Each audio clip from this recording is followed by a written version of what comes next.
நட்பிட்டிமுனை லாஃபிர் வித்தியாலயத்தின் இஃப்தார் நிகழ்வு. ஸ்கை தமிழின் செய்தி அறிக்கை.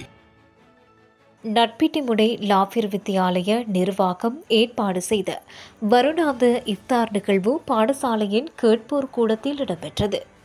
பாடசாலையின் அதிபர் CM நஜீப் தலைமையில் இடம்பெற்ற நிகழ்வில் கல்முனை வலயக்கல்வி அலுவலக வலயக்கல்வி பணிப்பாளர் MS சஹூதுல் நஜீம், கிழக்கு மாகாண கால்நடை உற்பத்தி திணைக்கள பணிப்பாளர் டாக்டர் சுல்பிகார் அபுபக்கர், இலங்கை ரூபவாகினி நேத்ரா தமிழ் பிரிவு செய்தி பொறுப்பதிகாரி CPM சியாம், கல்முனை பிராந்திய உதவி போலீஸ் அத்தியட்சகர் MK இப்னு அசார் உட்பட அதிபர்கள், ஆசிரியர்கள், ஓய்வு பெற்ற உத்தியோகத்தர்கள், போலீஸ் அதிகாரிகள், ஏனைய திணைக்களங்களின் உத்தியோகத்தர்கள், பொதுமக்கள், பாடசாலை மாணவர்கள் என மேலும் பலர் கலந்து கொண்டனர்.